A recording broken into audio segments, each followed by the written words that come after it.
Welcome to Unlocked. I'm Dr. Joel Swakowski. In this show, we explore how truth comes to life through real stories and real people. Today, I'm joined by John Lenhart. Once again, we're in Mobbed Part 6, a special episode for you where we're going to get a little bit of info that will help us really understand and get some clarity of everything that's happened so far. So, why listen to me ramble on more? Let's get into it. All right, here we are again. Hello, John. Welcome to Mobbed Part 6. Thank you, Joel. I'm really looking forward to today. So Yeah, me too. So, can you give us a recap where we started from to where we're going today? Actually, this entire episode is going to serve as a recap. So the thing is that people who talk to us about what's happened to us know more or less what happened in 2009. Right. And what we've been doing so far in the first 5 episodes is trying to show the causes leading into 2009. And I think that's really important because it clears up what actually happened in 2009, not what people thought happened. Okay. And in the previous episode, we finished 2008. So we're right here at the brink. Mm-hmm. And I kind of concluded it by saying I hadn't defended myself, I hadn't attacked anybody, and I hadn't made any of the sources of my information look bad. So if someone had done something wrong, and that's how I knew it, I didn't say, I know this because this person did this bad thing. I never basically humiliated anybody that's Right. involved in any of the stuff that's going on. So that's kind of my whole process for this. The thing is that I'm doing it to try to get the most amount of reward and spiritual value so things can go forward for me. Where we left it on the last episode is I started seeing that people would cross the line into salvation. They would start saying things about me wrong. And there is the implication that this could have affected their salvation. And then how was I going to handle that? So we were all ready to go into 2009 when I said, I want to spend the next episode putting another layer on this entire story. See, if this had been a novel, I think everything would have been written together. But since it's really important to understand the main strategy of the events of 2008 to understand 2009, that's what we spent the last 3 episodes doing. Yeah. There's another aspect that's going to make all those events 3D. And I wanted to save it for when we got to the end of 2008 so that it was continuous, because I think if I had shared pieces of it, I think people would have jumped ahead. Yeah. And even then, I think people think they know this story, and they need to be very careful with today's episode and stay in the moment and stay in the events prior to 2009. Because I think if they jump out of that and start projecting things wrongly, I think there could be some trouble for them. So this is a very, I think this will probably be the most popular episode because I think a lot of people go, I want to hear the story of this. So It reminds me of what we encourage people to do when they read Modeling God or when they read Modeling God's Wills, where it's like each part of the Mob series is a story in and of itself, but it is part of a greater system. And we always like to encourage people, before you make your criticisms or judgments, hear the whole story.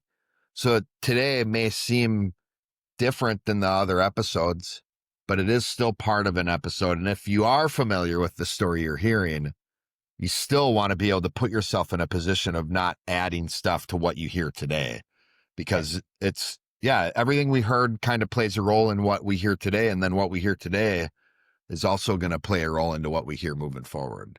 right. Good point. It's not only is this going to flesh out what you've already heard and really maybe answer a lot of your questions on what you already heard, it is going to play a big role going forward. So I'm going to start back in 1992. I moved from Phoenix to Racine, Wisconsin. And the job I got in Racine, I had 7.5 years experience, and they paid me like I had 15 years experience. This was a big Wow. jump. When I moved to Racine, I was getting paid. I was basically the youngest person by 10 years at my level in this Wow. company. And so they put me in an apartment, and my wife, my oldest kid, there's the three of us. We were in this apartment basically waiting, and I'd moved there like in October, November. We're waiting to buy a house and figure things out. But the company put us up in an apartment. It was great.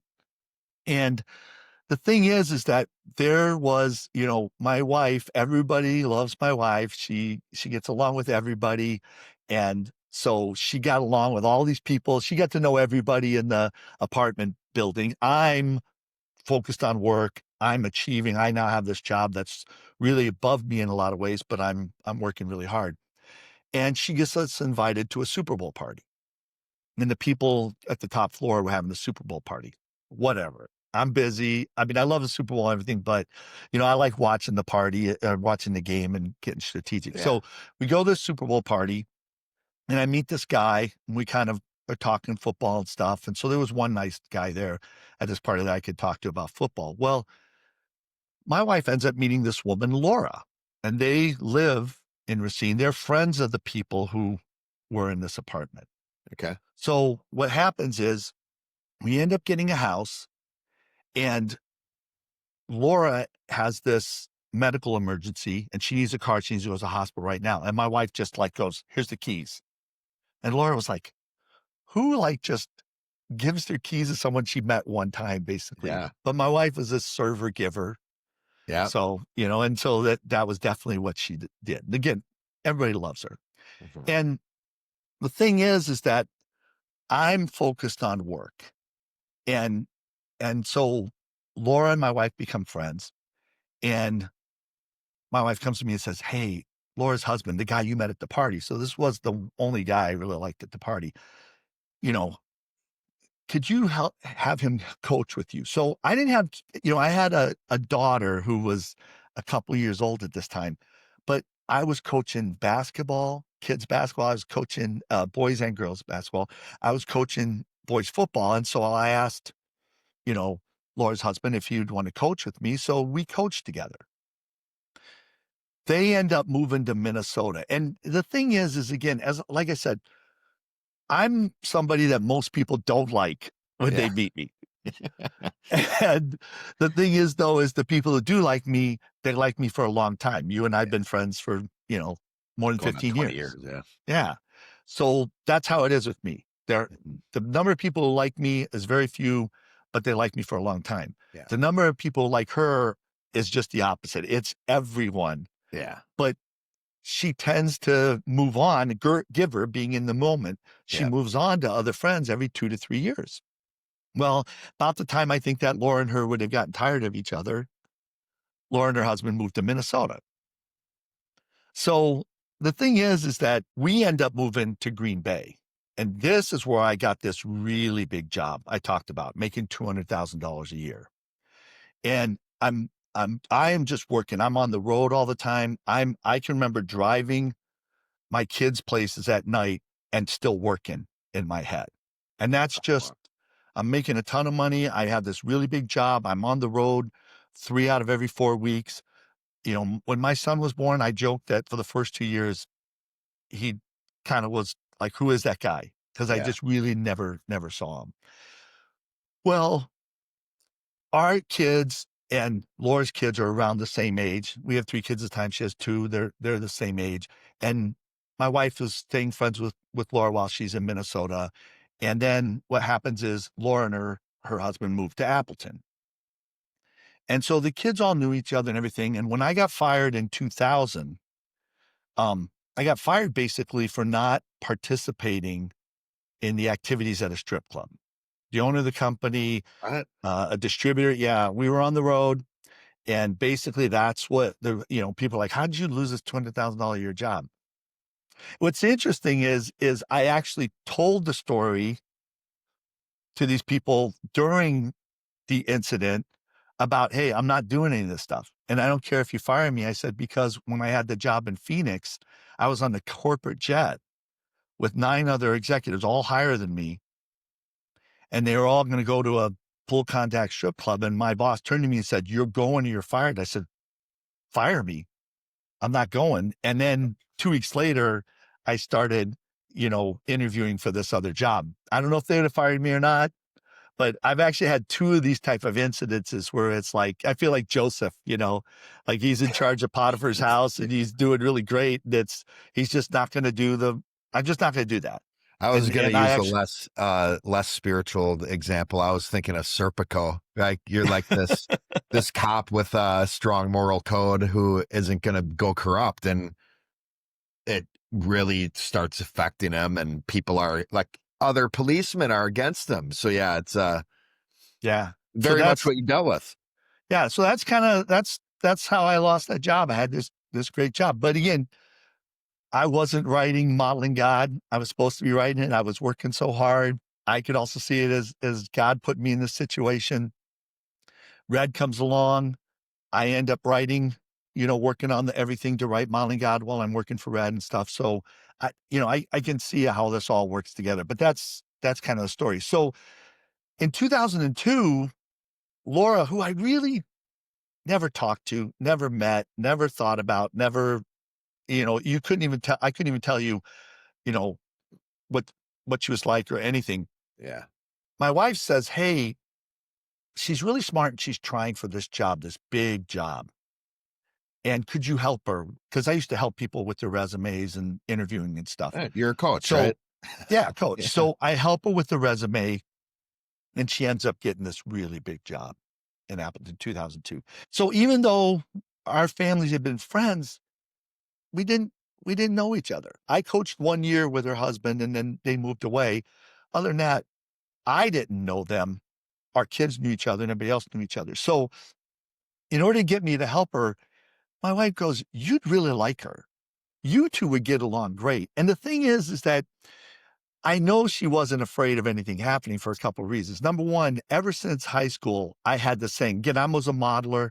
I come up with the concentric circle theory model when I was in high school. That's in Modeling God. And Yeah. I used to have a saying when people would ask me about, you know, other women. I used to say, "I don't look at my friends' girlfriends or my girlfriend's friends." And that was my theory the whole time. So you could ask me about my wife's friends. I'd be like, I don't look at them. I just don't look at them. That's how I am. The other thing is my wife knew who my girlfriends were because I didn't have a lot of girlfriends. I was a virgin until my wedding night at 27 years old. So, Another reason she shouldn't be concerned at all, right? and I had these 2 strip club incidents that I didn't participate that Clearly was to the disciplined, detriment of the family. So self-control, and yeah, yeah. the thing is my wife did know who my girlfriends were, and she was like, "Laura doesn't look like any of them." Yeah. Okay. So that just wasn't an issue. But in 2004, when I'm writing Modeling God and I need people to read it, I said I had 4 guys read it. I had 4 women read it. Yeah. So again, my wife was a server Y.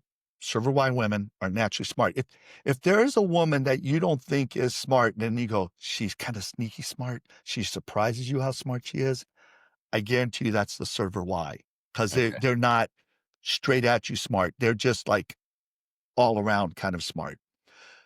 But the other 3 women I had read this were all 3 perceiver teachers Oh, wow. because they were all 3 basically, I got the 4 smartest women I knew to read Molly Got It. It's when you look back on it, it's like 3 of them ended up being perceiver teachers. One was a friend of mine from high school who worked at PricewaterhouseCooper Lybrand, ended up becoming a vice president at Google. Reason I knew all the Google search stuff that we talked about earlier. Yeah. She was also the one that helped me come up with the whole party analogy.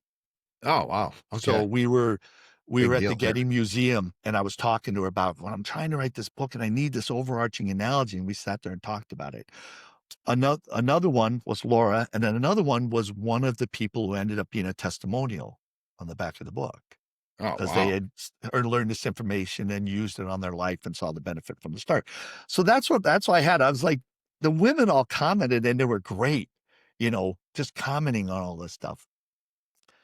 And this is around the time, like a year after the draft is when I started having some marriage issues. And Laura literally was the only one who could help me with it, where I couldn't seem to reach my wife. And I called up Laura and I literally said, I don't know what my wife tells you about me. And I don't even know what you think of me because there really wasn't any exchange. It was just she'd written stuff on the draft. But could you help her with this situation? And Laura did. So Laura was just absolutely a friend of the family that way. Well, part of what happened is my wife wanted to expand on her career and she really wanted to get out of Wisconsin. And I was totally supportive of that. And I was like, where do you want to go?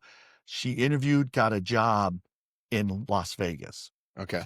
So this is in August 2005. The family moved out there and I basically was going back and forth. So I was living in Wisconsin, but I was traveling all the time. And this was working with Red. And then I would go out to see the kids and to see my wife. But the goal was, and I got the okay that I was going to move out there. So I was going to do my job from Las Vegas. That was the whole plan, and be with the kids and do all that. And so what happened was after that all happened, and Laura was a part of helping that whole strategy and everything. So I just felt like I owed her. So she called me up and said, hey, could you check out this pastor for me? Yeah. She was in a book club and her book club decided to join with a couple other book clubs to form this church.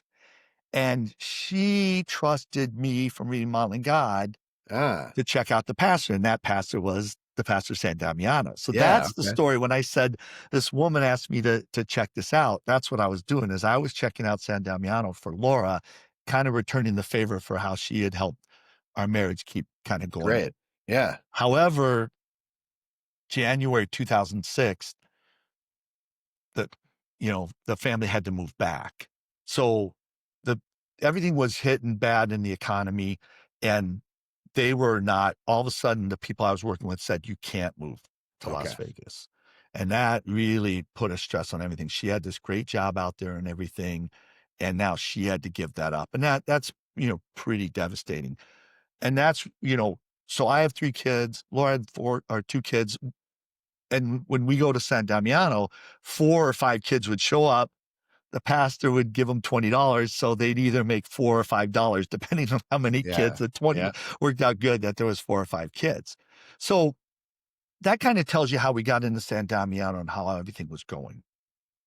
So the thing that became an incident is I was teaching the Modeling God, the manuscript on Sunday nights, and it was going great. And one of the things that happened is towards the end of that, I had to go to Las Vegas for business. And the topic that was next to be taught was salvation and rewards. Okay. Now, we know how complicated this is. Remember, the charismatic pastor just botched everything Hmm. relative to all the reward stuff Right. in Modeling God. The first half of Modeling God's about salvation. The second half is about reward. I could tell you that all of Modeling God's Wills is about reward.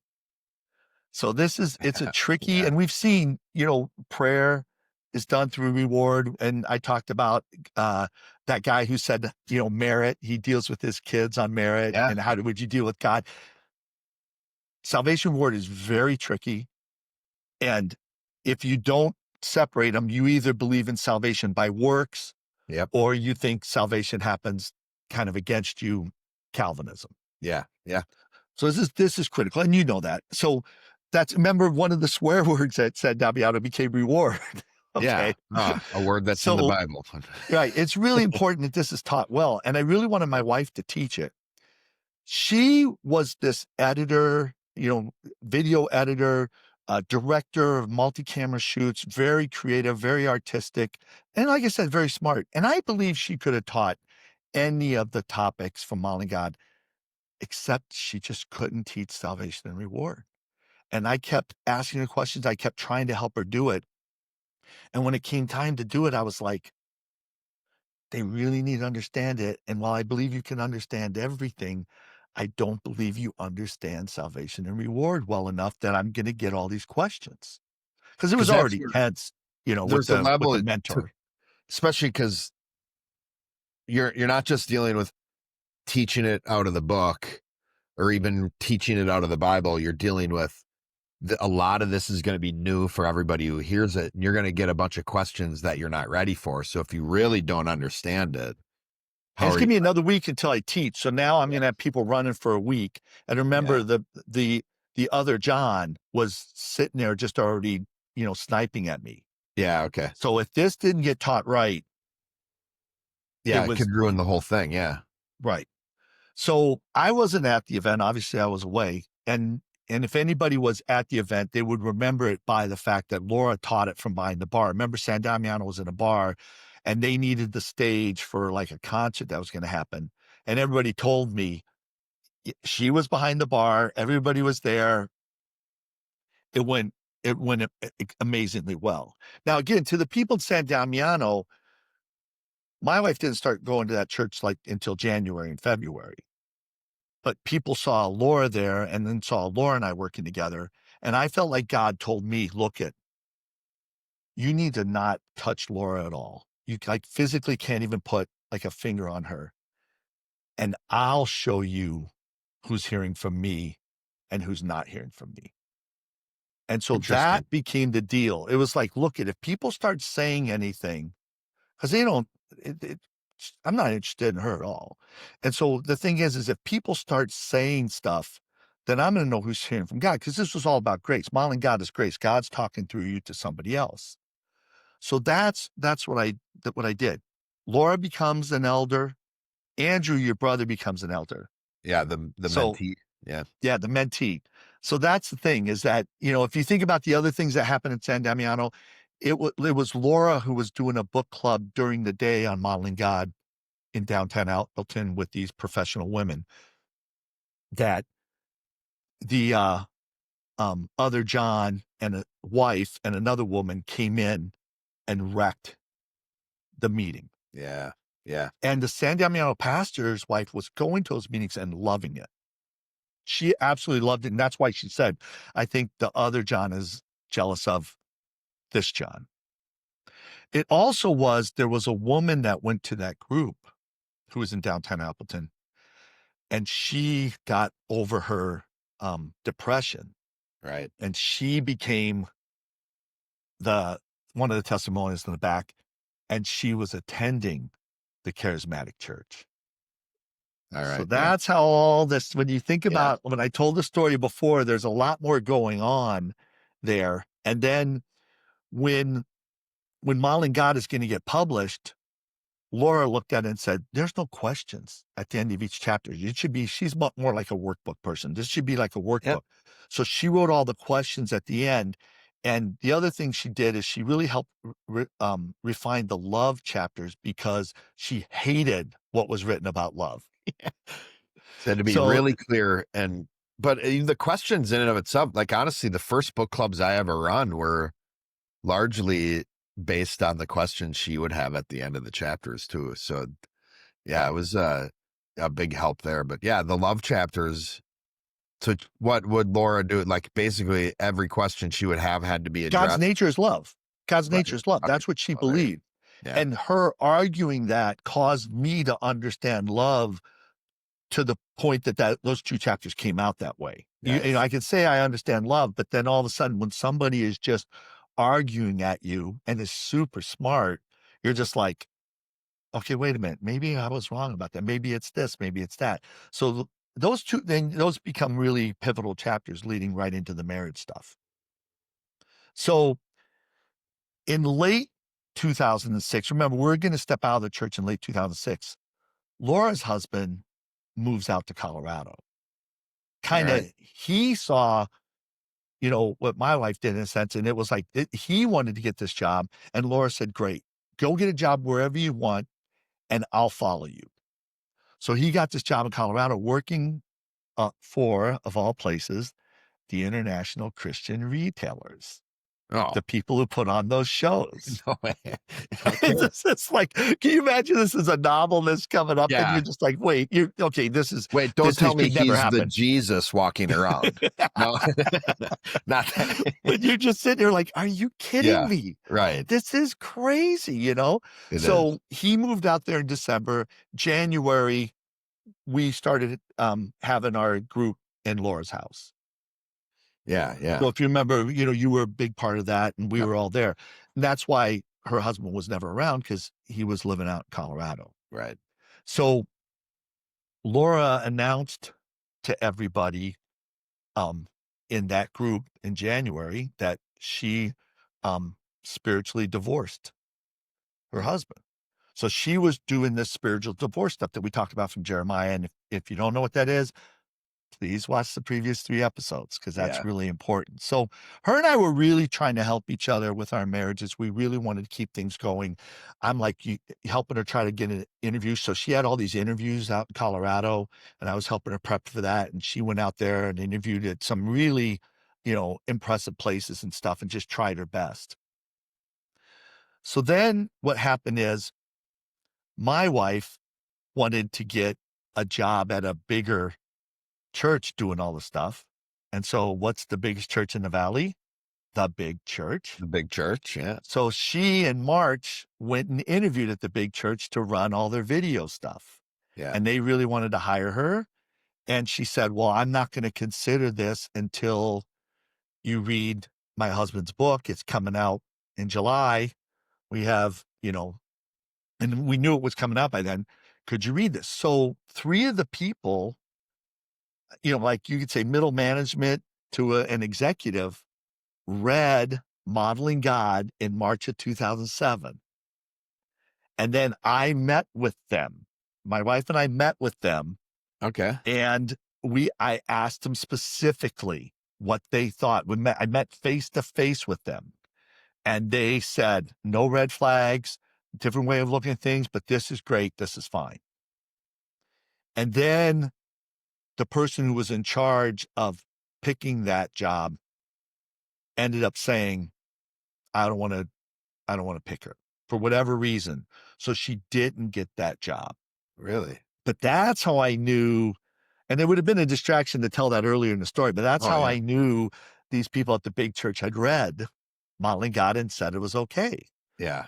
So in April, I spiritually divorced my wife. And the thing is that, we weren't the only 2 people doing this, Laura and I. There were other people doing this. And again, it gets back to this love thing. And if you remember, it was agree that we're not in agreement. So now you pray so God can start doing stuff. And the second part of it was to love the spouse. Like try to love them as, Yeah. give to them without expecting anything in return. And what we saw that kind of shocked us, like there's 2 ways it can go. The other person could love you back and the marriage builds, and we've seen that happen, or the other person wants to step out even quicker.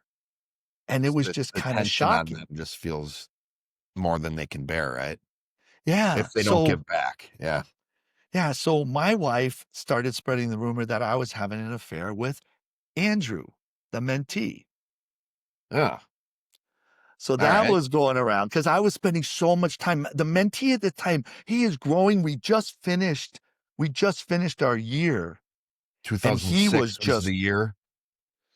well, '07. We went '06 into '07, Oh, okay. All right. early '07. So Yeah. he was out and running. I'm trying to help him get jobs. He and I were spending a lot of time together. And um, the thing is so that rumor went around. Yeah. Okay. And then Laura's husband ended having to move back in May. And when he Right. moved back, rather than joining our church, you guessed it, he went to the charismatic church. Do you know why? Like, yeah, we would just be guessing if we Yeah. gave a reason. I don't know See, that's why, but interesting. it's again, the charismatic church was kind of the up and coming church, and the big church was so maybe it was like picking a number 2 church in a sense. And Laura was really upset because the pastor that he had out in Colorado was just, you know, he's Richard Tater from Oh, from What the What Flock. the Yeah. Flock. Yeah. Yeah. Okay. So she was like, man, these pastors are not helping these men do the right thing. And it's like, and she was frustrated. So that's the thing, is that she knew, this is how we knew a lot of what was going on in the charismatic church. So remember, at the end of 2007, in October, I got fired from the job with Red, because we just didn't have any money in the company. Everything was falling apart.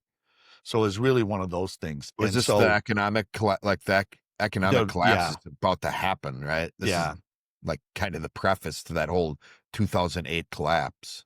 right. So All right. I'm sitting here looking, for jobs. And then my birthday's in January, early January. And on my birthday, I have divorce papers filed against me. So my wife divorced me. I got a lawyer, and he said, this is going to take a couple months. This is pretty cut and dry, Okay. so this would just take a couple months. I'm like, okay, let's see how this works. So the woman who Laura had helped from the charismatic pastor's church, her husband started talking to the charismatic pastor about me. So he was feeling the tension from her, because again, She's everybody's doing this growing. process, and he's starting to feel attention. So he goes to the charismatic pastor. Well, it's about this time that the charismatic pastor gets proven wrong about the big church pastor's son. So now he's going to point his focus at me. And at this time, I was spending all my time with Andrew and Simon. So Simon was driving up from Appleton and spending all his time in Green Bay with me and with the kids when I'd have them and stuff. And so I'm spending all this time again, like I said, with Simon as well as Andrew. So then I got accused of having an affair with Simon. So that went around. He's having an affair with Simon, because that's who I was spending all my time with. Yeah. So when Easter came, I took my kids down to Ohio. That's where my parents were. And I took them there. My wife stayed up in Green Bay. That's when I found out that the refutation was coming out. And the charismatic pastor called my house and talked to my wife. She says that what she said to him is, listen, there are kids involved in this, and I don't appreciate you writing stuff about my husband. I don't care what's going on with him and I. You shouldn't be writing this stuff. You're hurting kids. Yeah. He claims that she said I was having an affair with Laura. Just factually stating what each side says. Yeah. Okay. It's then that the big church pastor writes me in support. And that was one of the reasons why I thought the same people might be attacking us. Okay. And so when you think about that, that's this exchange where I'm starting to go, okay, the big church pastor's for me. And if you think about it, he writes in his review, all these marriages are falling apart. Yep. And then he wrongly states about divorce and modeling God. And he totally overplayed his hand in that.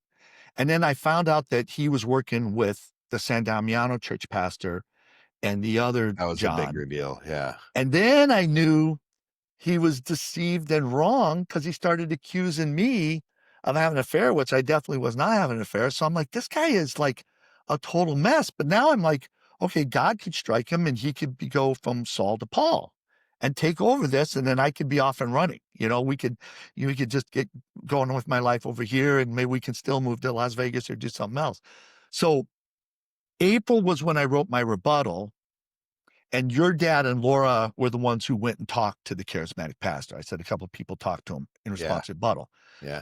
Then it was Laura's sister, who was in Minnesota, who got me this gig where I was helping this The halfway prisons. house, the people out of the prison.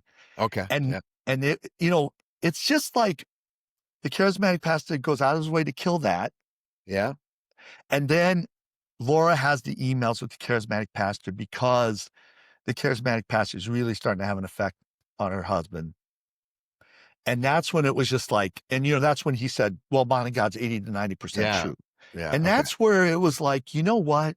So that was Laura having that exchange with him. Right. But that is when we knew this guy is totally off base. Yeah. And if we could forgive him, we would get all this reward. Yeah. Because he's making false claims about modeling God. He's making false claims about me and my private life. He's going out of his way to hurt other people with respect to this. We knew, Laura says in that email, I know people are coming to you inside your church telling you what you're doing is wrong, and you're ignoring it. We knew, like, look it, if we don't defend ourselves, then we're not going to limit the amount of value that we could get.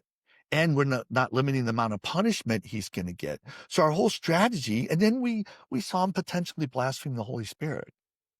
Yeah. So we're like, we knew this guy was off, and we knew we could forgive him and ignore him and get all this value. The issue became, what about the people who started spouting what he spouted as a statement, as a false witness, and then wouldn't hear the correction? Like, is this charismatic pastor endangering people's salvation in this situation? And how much of responsibility do we have in this? And put Because just these like, is people, like, he? we'd say to them, well, who's your source on this? The charismatic pastor. He read Mullen God. Well, have you checked this? I don't need to check it. Yeah. Somebody, and it's like, okay, this is idolatry. You're saying your source of your salvation and your faith and grace, even what God's telling you to do, is what's God telling you to do? It doesn't matter. He said this and this is wrong. It's like, I don't know if these people are even saved anymore. This is Right. getting dangerous. Yeah. Talk about a stumbling block, right? Right. That, So it's like, if we share, if we give them the opportunity to have the truth, and then they don't do it. Now, Jesus said, if I hadn't said anything, you'd had a cloak for your sin. yeah. But now that I said something, you're going to hell. The cloak's removed. Yeah. That's what was happening. We were trying to help people. We had all the information I'm telling everybody right now. This is still true today. Like, people today who are still attacking us, this information is now accessible. If you hear people attacking us, you should point into the series. And you should let them know, hey, I would look at that. You could look at all this information and still ignore it, but Yep. at least you looked at it, make a conscious decision, because you could be losing your salvation, ignoring, going ahead and doing your own thing. Clearly, God's not telling you to do this. Right. God's not going to tell you to bear false witness. God's not going to tell you to be destructive. God's not going to tell you to do all stuff to your detriment. So the thing is like, that's kind of what's going on. Like, and especially what we always told people, because no one would talk to me directly. What we always told people is, ask them if they've talked to me, Yeah. and point them to me. Have everybody, you know what? If you believe that about John Lenhart, go sit down and have coffee with John Lenhart. Write John Lenhart an email. No. No one wanted to write an Gone. email. Charismatic pastor refused to meet with me.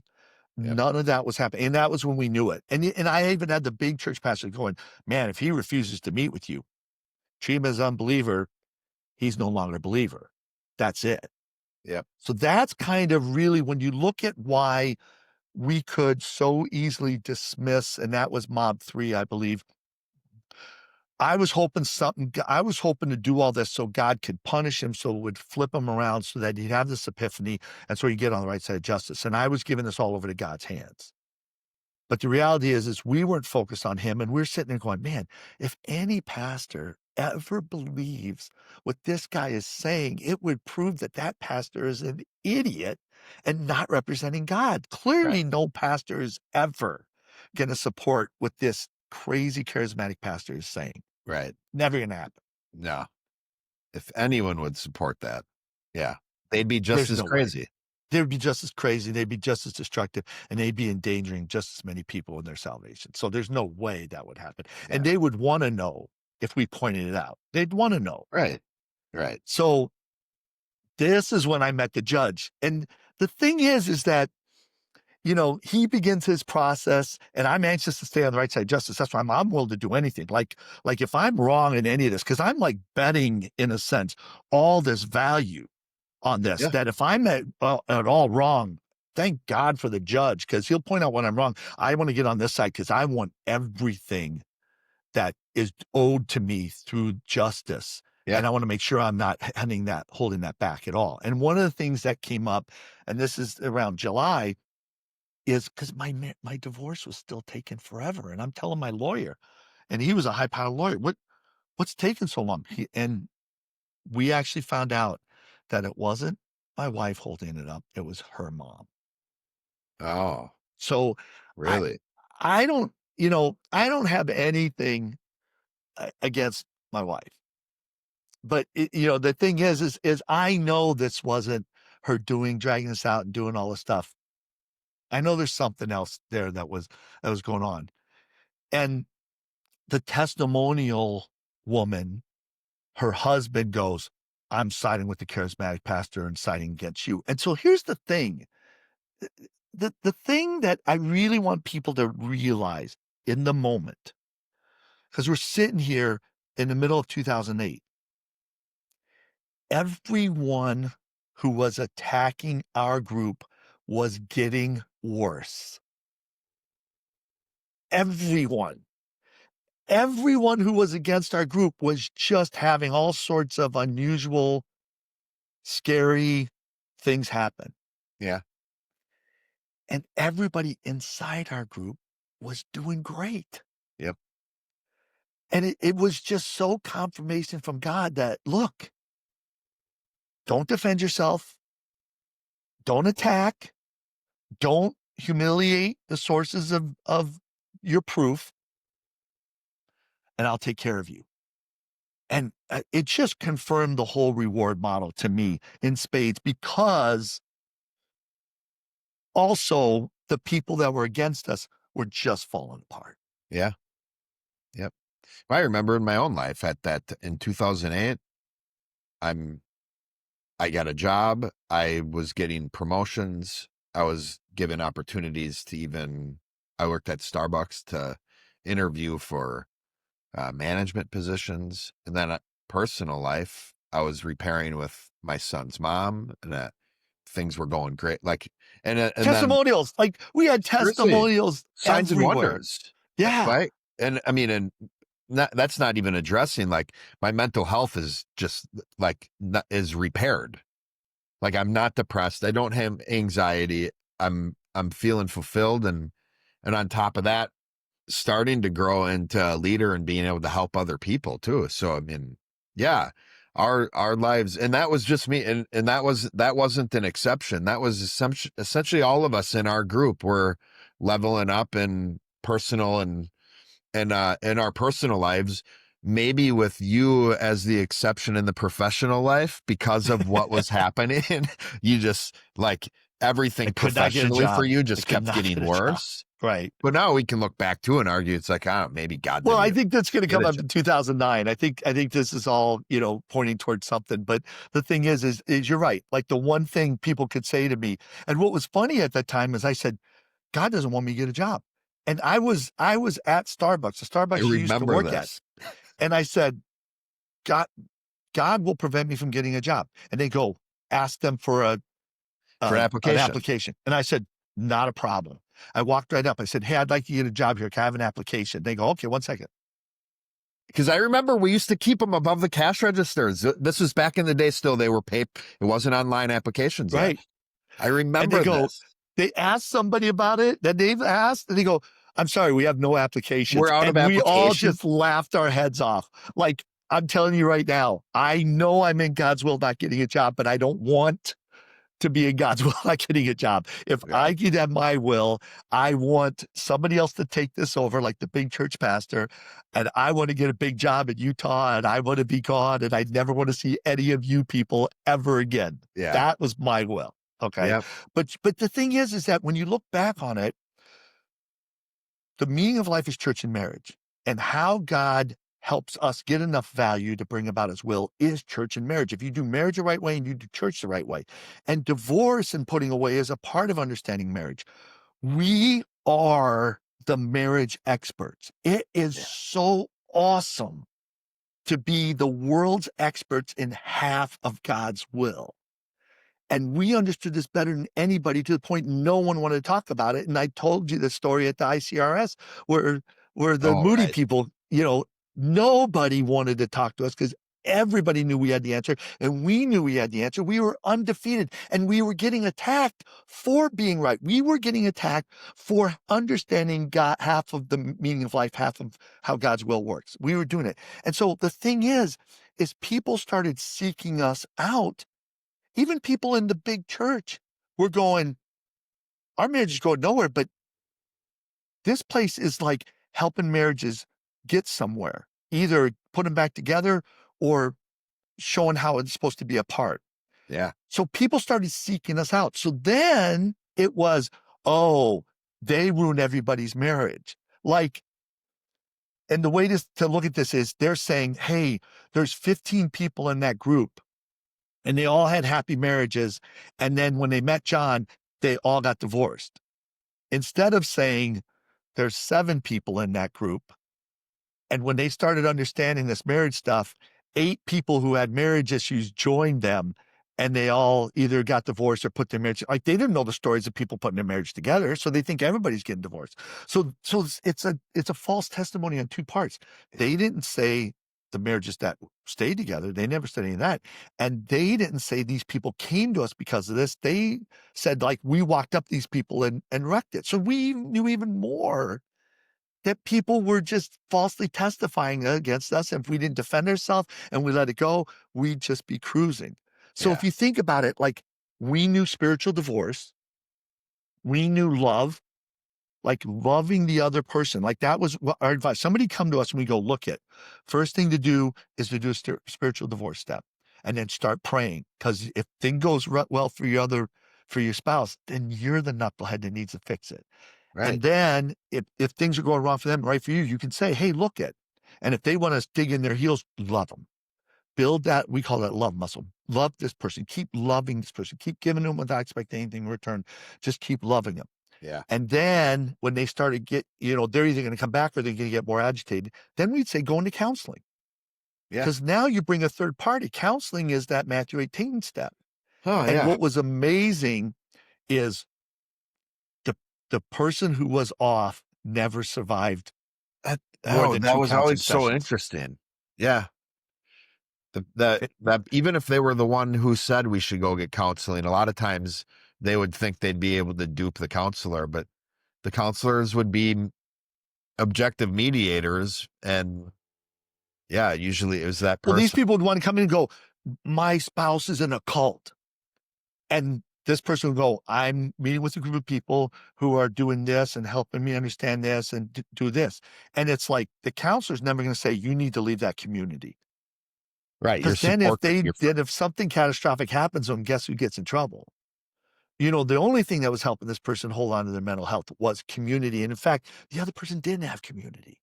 They yeah. might have known some people, but they didn't have community. And then the final step was dealing with the in-laws. Because when the counseling all fell apart, then the in-laws would start attacking on behalf of their person, and then we'd help Yeah. that. But it was like we had a process. We knew how to do this so well, Yeah. better than anybody in the world. And it either resulted in the marriage getting together or both parts understanding why it shouldn't be together. Yeah. So at the end of August, Laura and her husband jointly filed for divorce. They just went into court and they said, and this is it. And again, he's going to a charismatic church and I think there had to be a lot of pressure because that guy was just the charismatic pastor we knew was off.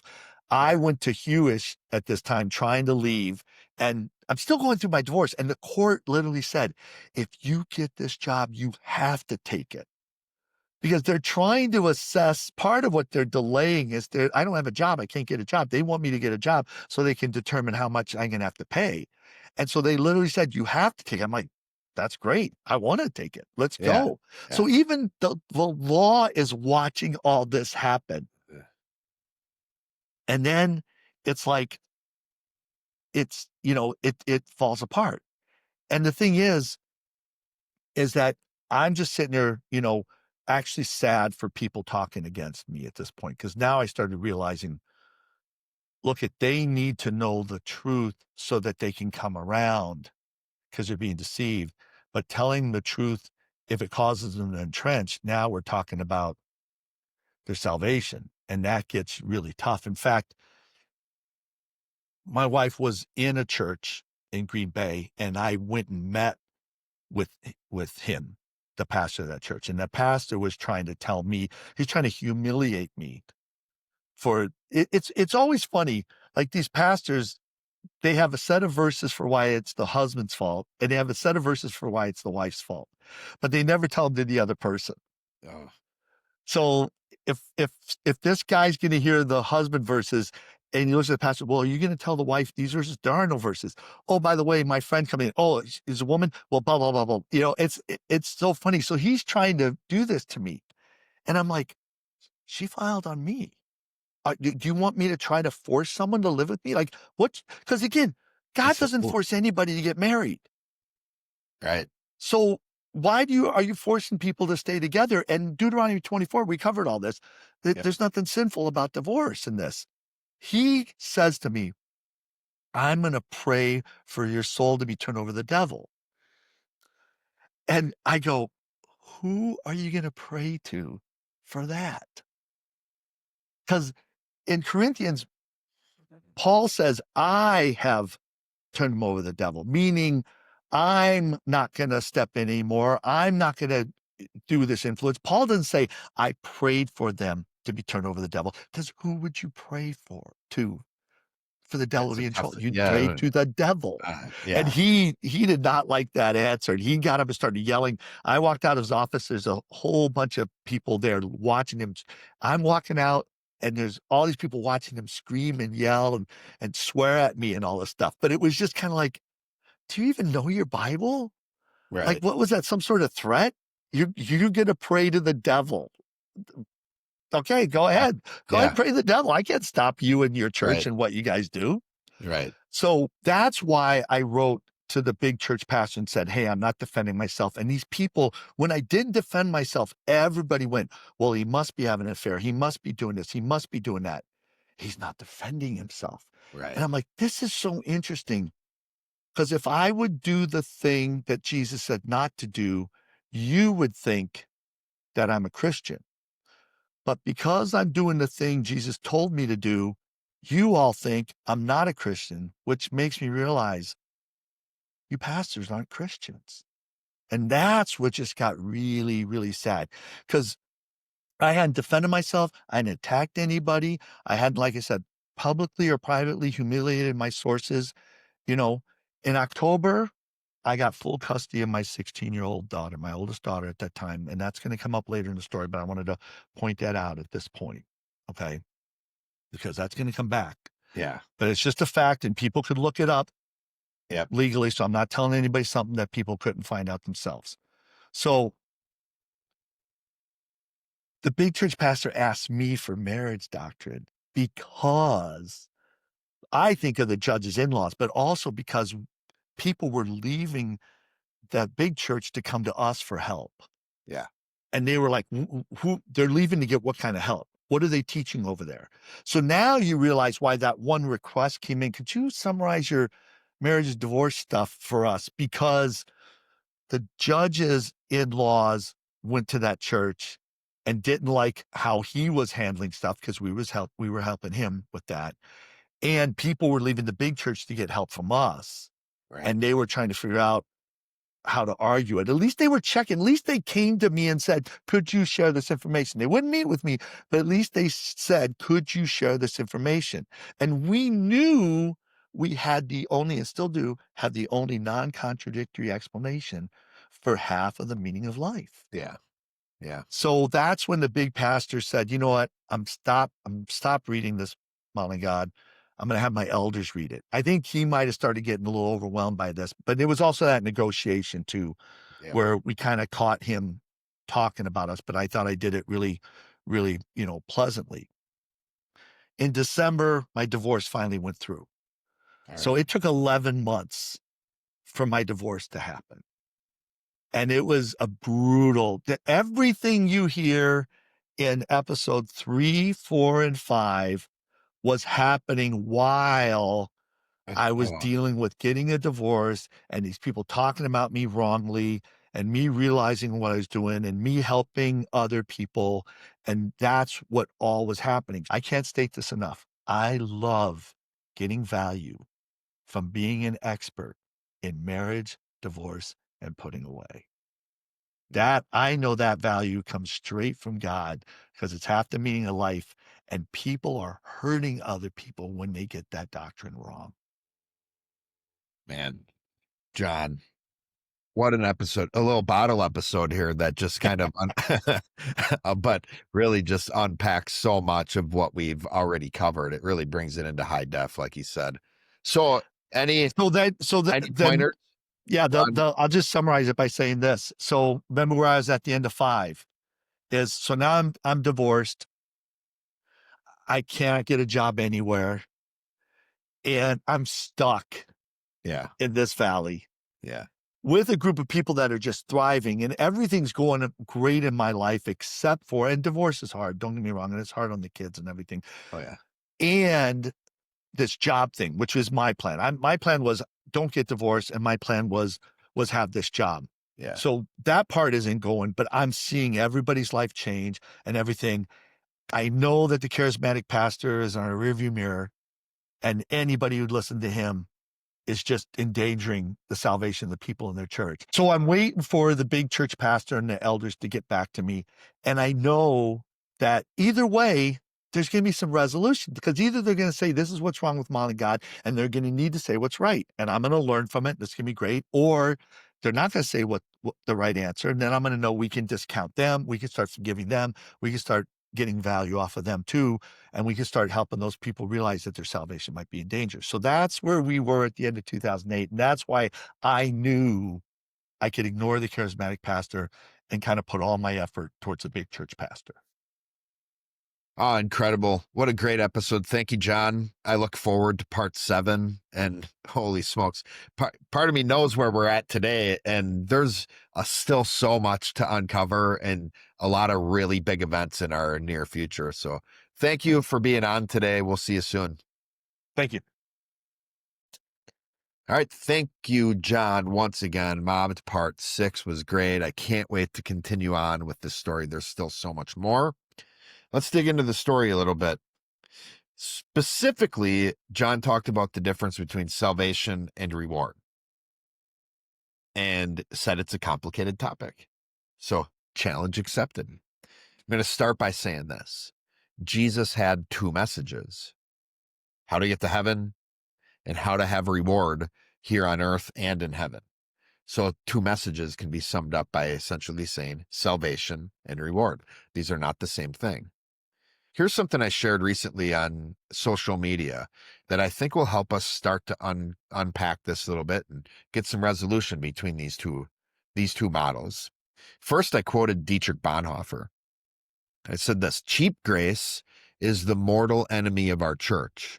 Our struggle today is for costly grace. So Dietrich Bonhoeffer gave this quote in the Cost of Discipleship book, and he compared and contrasted some different versions of grace, cheap grace, costly grace, in order to try to resolve some contradictions that ultimately Modeling God resolves perfectly when you get down to the doctrine and the right definition of these key words that God uses, grace being one of the most important. So here's what I would do, or my explanation for what Bonhoeffer is trying to come across. It says cheap grace would be like treating grace as only unmerited favor. God forgives us, but we think we have no responsibility. It's grace without repentance, grace without transformation, grace that excuses sin instead of freeing us from it or paving a different way for us. Costly grace is understanding grace as the divine influence upon the heart and its reflection in the life. God gets the credit for the change within us. God gets the credit for whatever comes out of us, but we are responsible to respond to that influence. It calls us to obedience. It calls us to discipleship. It calls us to a life that reflects Christ. Now, Bonhoeffer saw one of the biggest issues in the church, and even in his day, the warping of grace. And that same distortion continues to undermine the church today. It's unfortunate. What's really cool is I had a friend of my mother's saw that I posted this on social media and she shared it. She had been a Christian for many years. She's a Catholic woman. And if you know me and John, you know we don't care about denominations at all. We don't care about what religion you are at all. What we care about is the truth. What we care about is people understanding and knowing who God really is, regardless of what you say your religion or belief system is. But what she said, she shared this post that I put that gave the better explanation behind cheap grace and costly grace. And she said this: as a Catholic, I get challenged about misunderstandings on the connection we have between good works and grace. The pastor, who is not Catholic, she's talking about me, does a great job explaining it. So she just said right there, even as a Catholic, there is, and I would say this is true for all denominations of Christianity, is there is a lot of debate and differing opinions on the relationship between grace and works. So the salvation model and the reward model, when you understand those the right way, resolves all of those contradictions. So salvation and rewards are two different processes. One is about our relationship with God, and one is about justice in our relationship among other people. That's why John and I, especially John, likes to do the hand motions. Motioning up and down is our relationship with God. Motioning side to side is our relationship with other people. So let me go through each model a little bit for you so you can kind of see the differences. Salvation. You could see this as doing the right thing for the right reasons, right? Salvation begins when we choose to give our spiritual self priority over our physical self. And yes, this comes through the death, burial, and resurrection of Christ. He's the only way to the Father. That is true. Now, salvation is a process. It's not a one-time event. It's lifelong, a lifelong process of following God's direction, of growing in faith and becoming more like him, of allowing his influence to reflect in our life. So here's how the salvation model works. 1, we're supposed to focus spiritually, not physically. 2, it depends on your will and your choice to follow God. 3, your will at your death will determine your salvation. 4, it starts with God's divine influence, grace. And that influence, 5, fits your uniqueness. God's going to speak to you things specifically for you. He's speaking to each of us based on what each of us he wants to do. God's speaking to me differently than he's speaking to you, right? 6, faith, our understanding and experience of God, would test whether what we're hearing, that influence, is truly from God.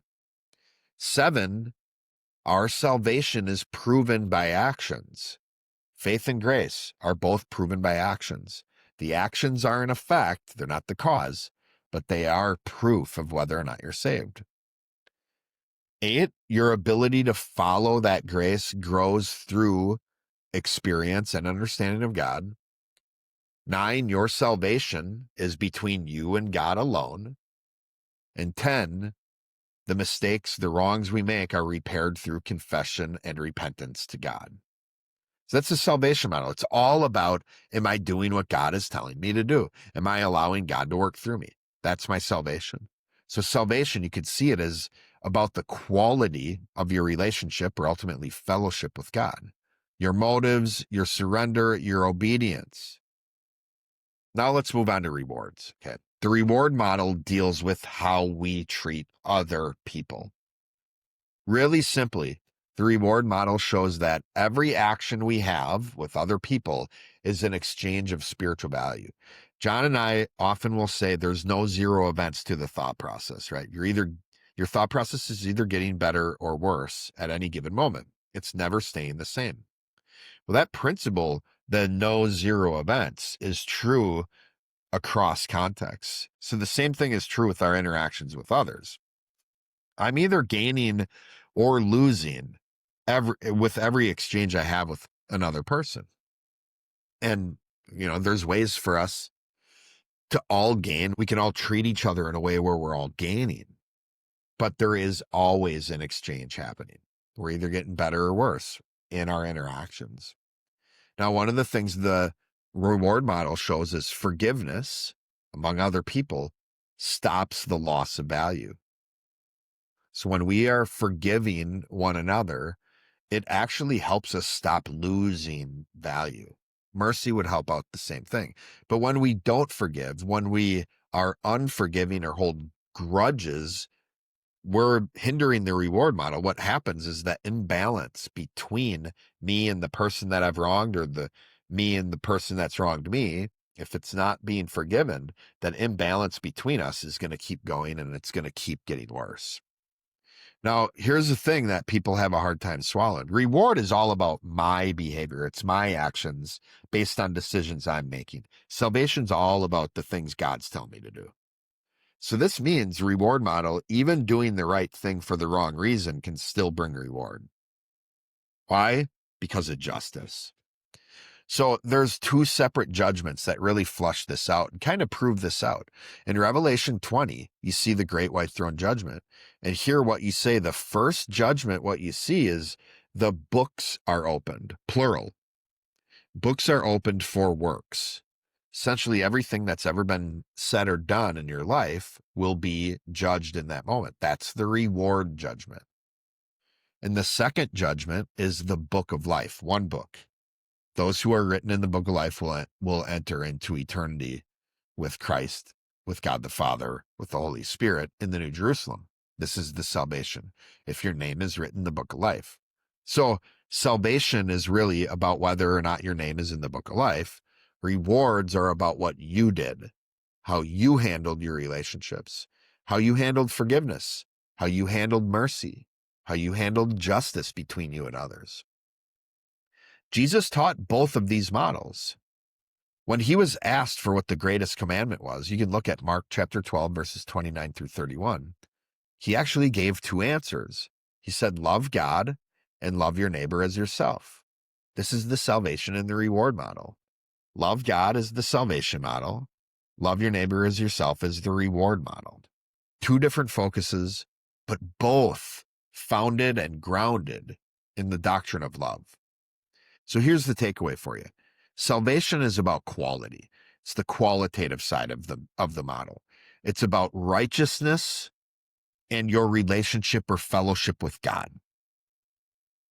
Rewards is quantitative. It's about justice, and it's about your relationship with others.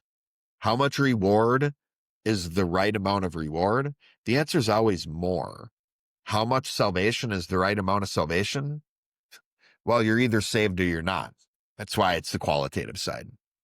So both of these models, though, reflect God's nature. His nature is right and just. The salvation model covers his right side of his nature, and the reward model covers the just side of his nature. So, you know what salvation is? It's a confession and repentance to God. You want to gain reward? Here's a couple key things for you. One, love others. Love others, love others, love others.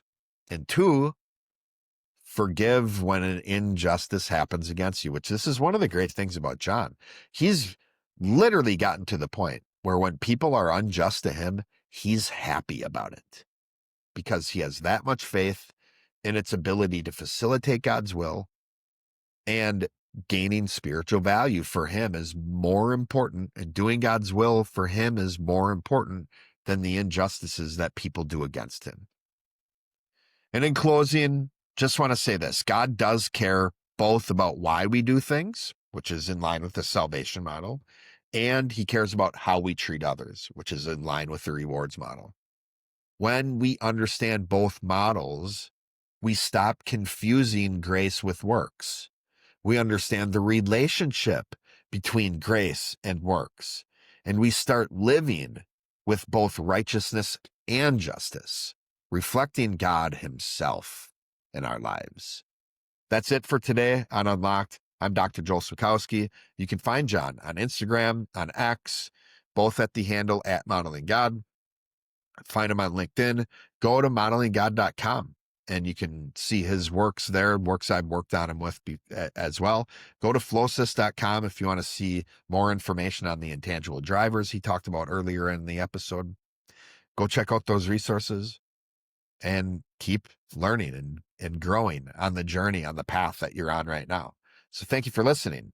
Keep seeking truth, keep living it out. See you next time.